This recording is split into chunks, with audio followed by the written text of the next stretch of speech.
Chers auditeurs, dear listeners, bonjour. welcome to Comme d'Archi Podcast Season 5. Saison 5, dans le monde fascinant des architectes. And in the architectural projects. Je suis Anne-Charlotte Deponte, passionnée d'architecture et docteur des universités en histoire de l'archi. I am one of the spokespersons of Anne-Charlotte, who is a PhD in architecture history. Merci. Thank you D'être avec moi aujourd'hui. to be with us today. Et And maintenant, now, lundi en français, place au talent. and Wednesday, let's talk projects. In English, of course. Bienvenue dans Comme d'Archi. Hello everyone. Hello Réda Amalou and Stéphanie Ledoux. Hello. Thank you for being with us today.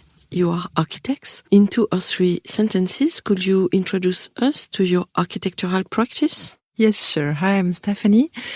So I'm one of the 2 partners of AW2 company. So I'm an architect. We're based in Paris, and our team is now 60 people strong, and we're specialized in hospitality design and sustainability. Hi everyone, I'm Réda, Stephanie's business partner. We've been running the office for 27 years now, and we've been working worldwide with projects in over 40 different countries, with a strong sort of impetus on sustainability and hospitality. And now can you tell us about architecture inspired by context? Yes, architecture for us is coming directly from the context.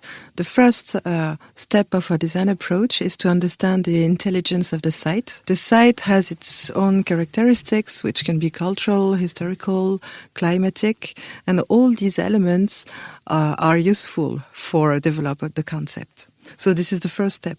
And after that, we're trying to extract the ideas and to understand how to express the project via the local materiality, the local know-how, and everything that we can get from the place. Yeah, and by doing that, we've devised a whole sort of approach to our architecture that we now implement in most of our projects, and which we have sort of denominated as fusion architecture.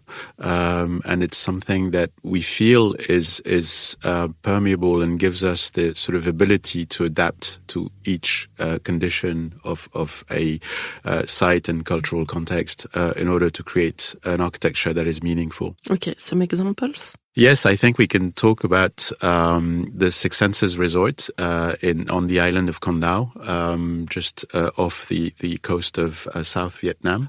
Because of the remoteness of the site, because of the cultural context of Vietnam and conditions of sensitivity of the site with its mangrove, we decided to have a light touch architecture, devise the whole process of how to build in timber frame with man-handled elements only, no machinery on site. And then we also designed the rooms in a way that the air conditioning would be minimized by only air conditioning the night space and keeping completely open with through ventilation for the living spaces. So it's all these things that we sort of put together that create that sense of place and meaning. Yes, we can also mention the banyan tree in Alula, which is a more recent project. So it's a totally different part of the world. It's in the desert, and the architectural answer was totally different, obviously. So here we have developed a nomadic type of architecture with stands in the sand plain of Alula in this magnificent desert. And we have developed also a bioclimatic idea of having structure protected by a large canvas in order to reduce the heat of the sun directly on the structure and also to create a natural cross ventilation. And you have a project in Costa Rica too? Yes, the Casilla Papagayo was a very small boutique hotel in the province of the Guanacaste in the north of Costa Rica. So this is a very specific project because it's an eco-lodge which is fed 100% by solar power. It's a very small hotel, and the idea was to say that we don't remove any tree, we're just reusing the clearings, the natural clearings, and we are building light structure that could be removed without damaging the site. So the concept is no scars on the site. Okay. And do you want to mention your project in France, in Reims? Yes, we're working for the Krug house, which is a state-of-the-art champagne in the region of Champagne in France. So we have developed a family house in order to get guests and to explain the story of the family. And more recently, we have just handed over the new winery for Krug. How do you think the hotel trade and the hotel offer have evolved? I think the world of hotels has drastically changed over the last few years.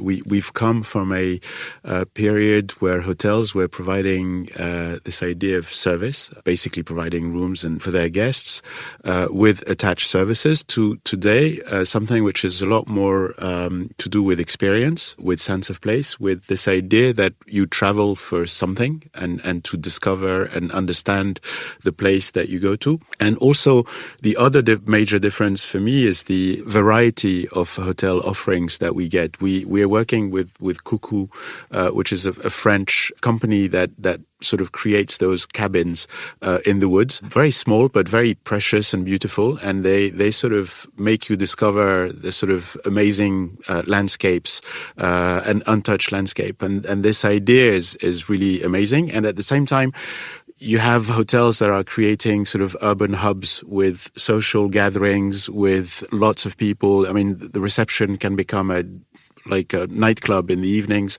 or has barber shops and co-working during the day, and it sort of evolves in the 24 hours of its sort of daytime. So the variety of hotel offerings is so great today that I think it's completely, I mean, it's radically changed over the last few years. Okay, in a good way. I think so. I think because the reason I say that is because the guest is at the center of what we're doing. It's not the room or the room rate. It's the guest that is at the center of the debate. It's not only a produce. Exactly. It becomes really an experience, something where we want people to feel that they belong there and they're happy to be there and they want to be there. And I think that this change is very good for creation. I mean, for designers, it's an opportunity to explore much more than we did before. Okay. What's very interesting while working abroad is that we have this opportunity to meet the culture, to meet the people, and then to bring back home much more than what we had before. So it feeds our work, it feeds our ideas, and also it's an opportunity to share our work and our ideas. So we strongly believe that it's important for our development, personal development, but also for the coming work. Are you optimist? Absolutely. I am indeed. Resolutely optimistic. Yes. It's very important today. You have to be optimistic as an architect. Yes. Yeah, you have to be brave and optimistic. So thank you very much. Thank you. Bye-bye, everyone, and see you next Wednesday for a new Comme d'Archi in English. Take care of yourself. Bye-bye. Bye-bye. Bye.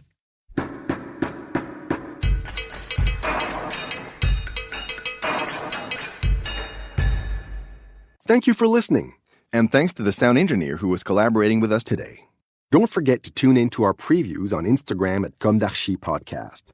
If you enjoy this podcast, don't hesitate to promote it by giving it 5 stars and a little comment on Apple Podcast or on your favorite podcast platform. And above all, subscribe to listen to all of our episodes for free. See you soon, and until then, take care of yourself.